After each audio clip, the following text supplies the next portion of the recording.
You see, making sure the mic. All right, cool. Let's do this thing. Welcome to the Crooked Table Podcast, where we discuss the world of film from a fresh angle. And now your host, Robert Yanis Jr. Welcome to the Crooked Table Podcast. This is Rob. This is the show where we democratize the film criticism conversation by talking to fans and critics alike, having a different guest on every episode to talk about one of their favorite films, something they grew up with, something they really admire, or something just emotionally connects with them.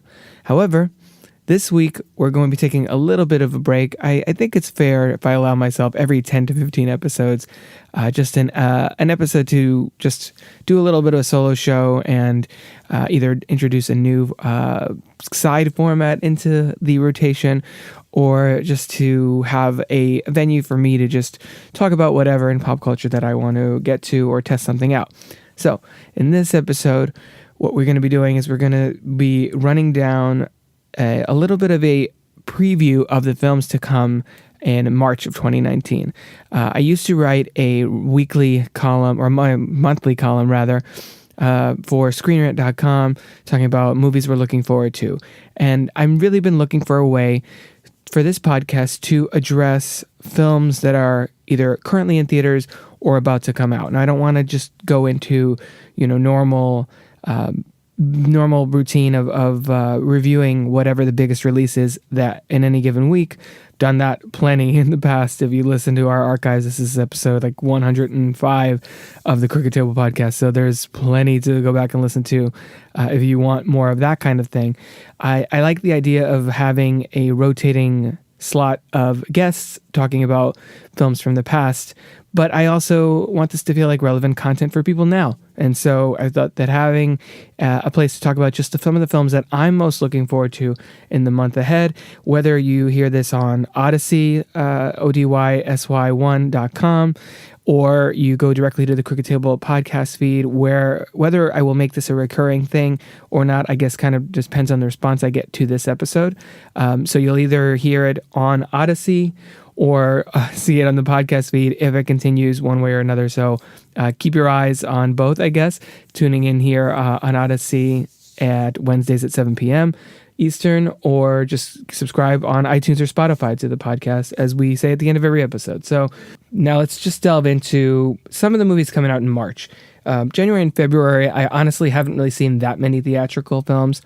Mostly because I've been working on this podcast or attending to other projects. And January and February, just for the most part, with the exception of movies like Glass or Lego Movie or Alita, tend to just be not really the best place for either studio, tentpole fare, or really indies. It's really kind of usually a time for me to catch up on Oscar movies that I hadn't seen. Hence, the holiday binge in December was my attempt at getting a little bit ahead of the January, February catch-up season for me. So March is really kicking off what I think is starting to be an influx of both small and large scale films that I'm looking forward to. I think I have a easier time coming up with this list in the months to come. April, May, June, all kind of stacked in different regards. But as for March, there's a bunch of films, a bunch of films on the slate for release, as far as coming up to theaters and or streaming.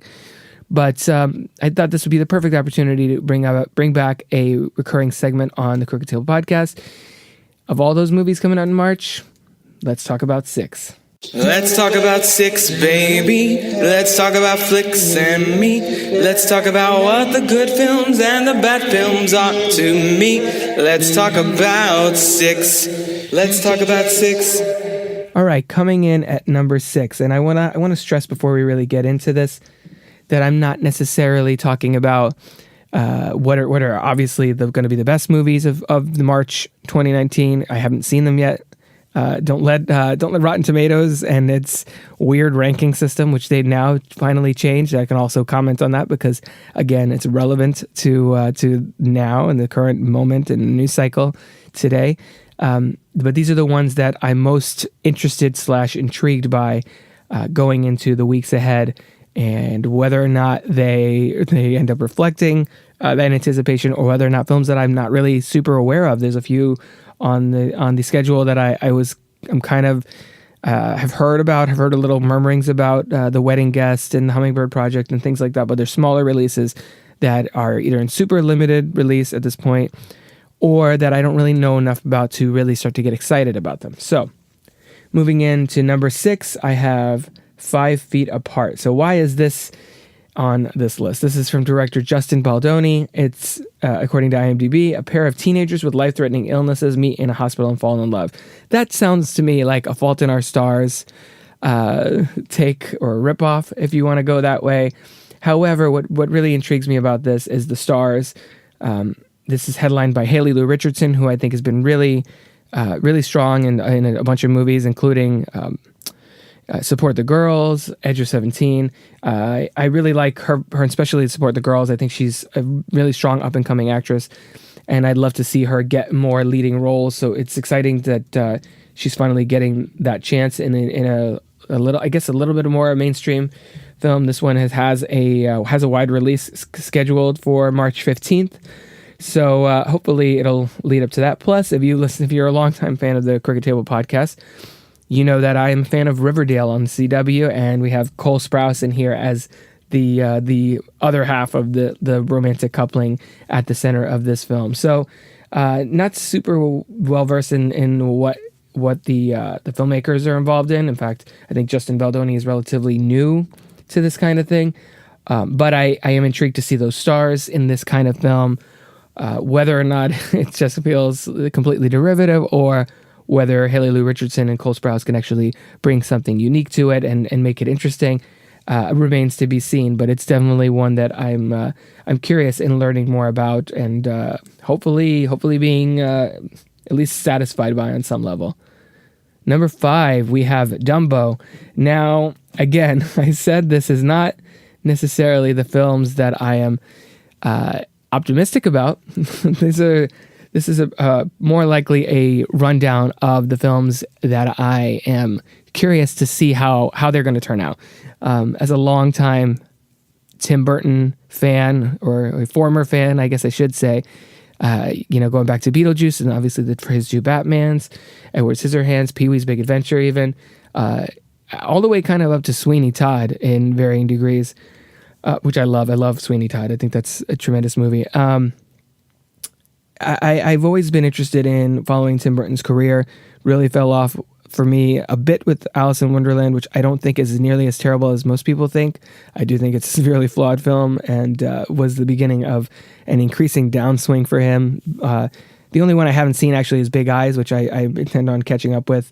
If you like movies and podcasts and you're listening to this, obviously you probably do. I would definitely check out Blank Check with Griffin and David. They're doing a Tim Burton miniseries going through his filmography leading up to Dumbo. So I'm going to be catching up with Big Eyes in anticipation of that. But these Disney live action remakes, I think for the most part, have been pretty solid. I still haven't caught Maleficent, and I guess they have a sequel coming soon, so I will probably do that at some point. But I really like The Jungle Book. I actually think it's better than the animated film. I thought the Cinderella that was, I believe that was Kenneth Branagh put out in 2015. I thought that was a really strong entry into this phase of the Disney cycle as far as recycling their classic films or remaking them in live action. And I'm hopeful that The Lion King will follow suit with The Jungle Book, and that, Jon Favreau and similar technology and that kind of thing. So I hope with that'll be better than the Beauty and the Beast one. The Aladdin one, the less I say about that right now, the better, because, oh man, that teaser trailer was very rough.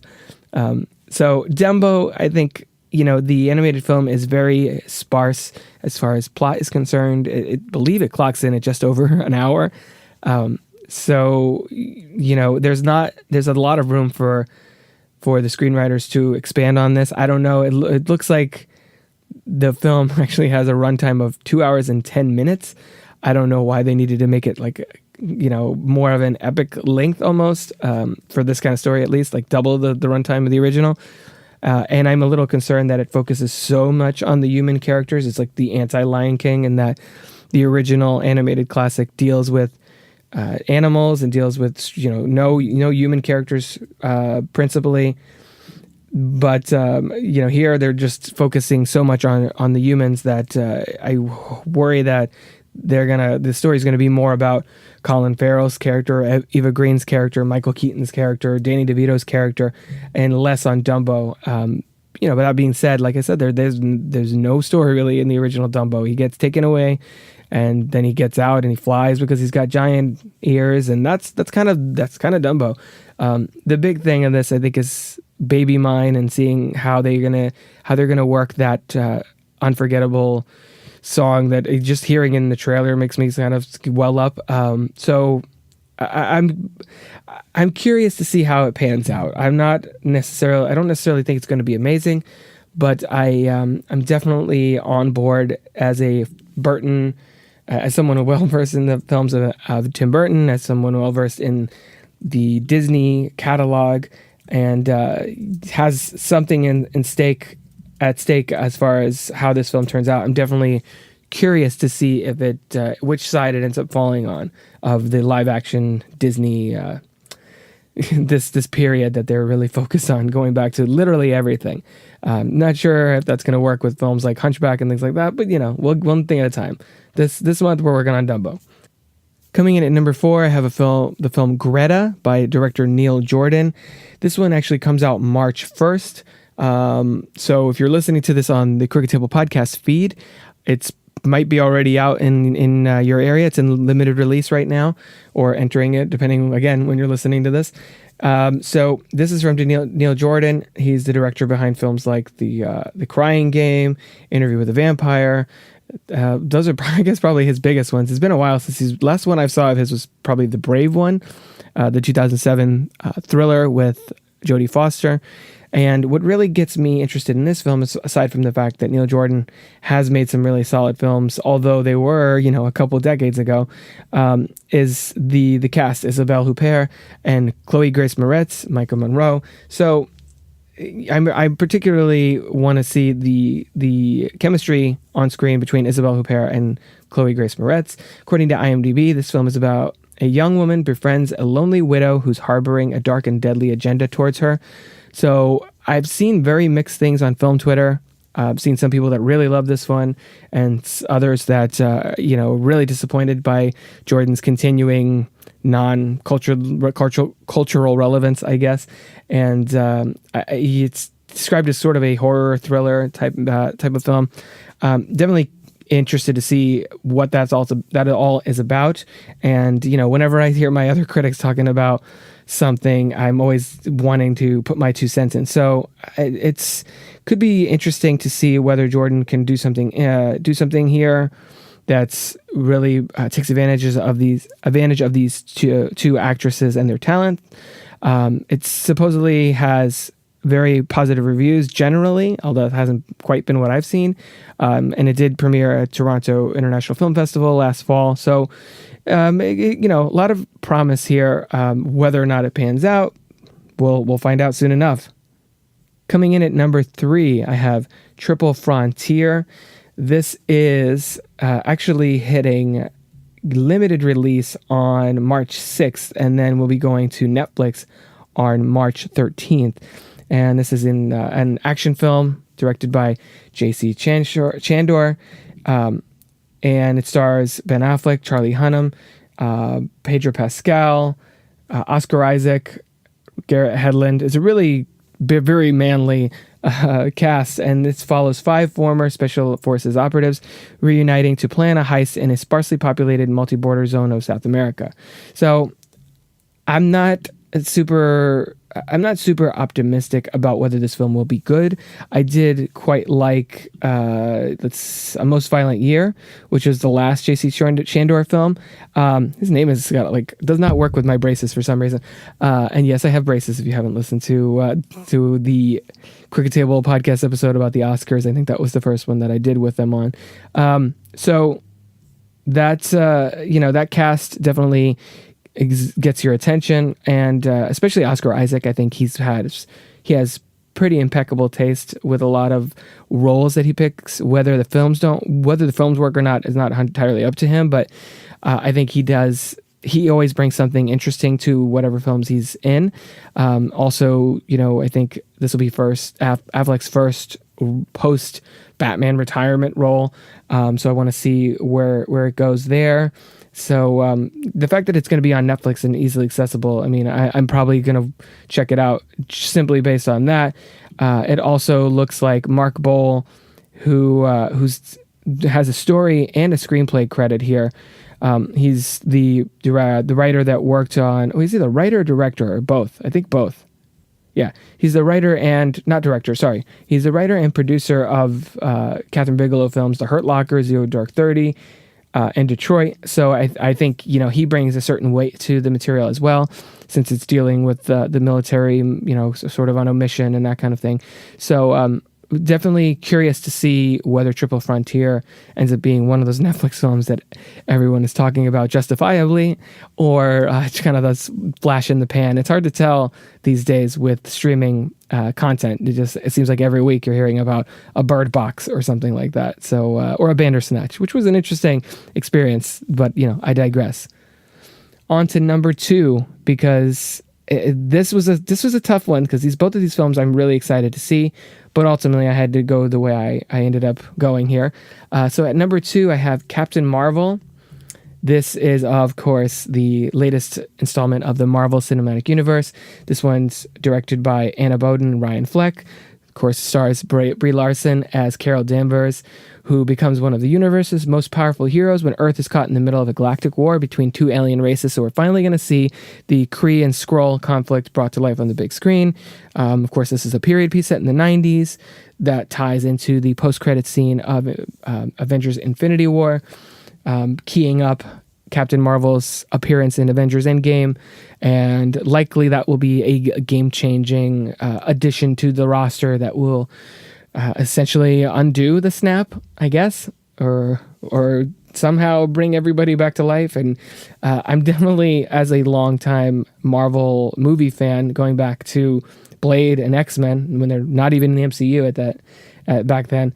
I have all the MCU movies on Blu-ray, and I'm a huge fan of all these films. Even when they're not amazing, they're usually solid. I'd say the only three that I would justifiably call not great movies are Iron Man 2, Thor: The Dark World, and The Incredible Hulk. All the other ones I think are 3.5 and above. As far as my rating system, which you'll hear about in the next segment on this podcast, if you're listening to it on Odyssey, if you're listening to it in the Crooked Table podcast feed, go back and listen to hear what my thought process is as far as rating films. But I think the MCU it's the world's most successful film franchise for a reason, and it's that they know how to maintain that standard. That whether is there a Marvel formula? Of course there is. But I do think that the potential for Captain Marvel to be not only the first female-led MCU installment, the first co-directed by a female film in the franchise, but also be one of those films that immediately shuts the haters up and kind of a landmark entry into superhero canon, but especially in the MCU. I think the fact that it's in the 90s makes it a lot more likely that it can do that, because it's not specifically tied to everything else. It doesn't have to really tease too much, except that we know Carol Danvers and Nick Fury work together, and we have some appearances from people like Ronan the Accuser that were players in the Kree Skrull conflict at some point. Other than that, I mean, it's the story, and this is a new character for the films, and one that mainstream audiences probably are not that familiar with. So I think they have a lot of leeway to establish something great here in the way that they did last year with Black Panther. And I'm very excited to see whether that turns out as well as a lot of the fans are hoping, and well enough to shut up a lot of the whiny babies on the internet who are blasting this film with reviews on Rotten Tomatoes, or just kind of hating on it because they're bringing their own personal biases to a female-led superhero film. So all that garbage aside, I think that there's a lot of reasons to be excited about this. Brie Larson's a tremendous actress, Oscar winner, in fact, and I think that she's going to bring her A game here. And most likely, it'll be another banner year for Marvel between this, Avengers, and Spider-Man. So definitely hyped to see that, and we'll probably have a special episode of the Crooked Table podcast in which I can discuss Captain Marvel either by myself or with Kai. I haven't decided the details of that yet, but definitely stay tuned to that either on the Crooked Table podcast feed or on Odyssey. Coming in at number 1, I was intrigued about this film just because of the pedigree and the people involved, but then I went to see Alita Battle Angel, and the trailer, which I was kind of trying to avoid just because I wanted to go in as unsullied as possible, played right before it, and I recognized what it was, and I had to give myself over to the experience of watching the trailer. They think like us. They know where we are. We need to move and keep moving. They won't stop until they kill us. Or we kill them.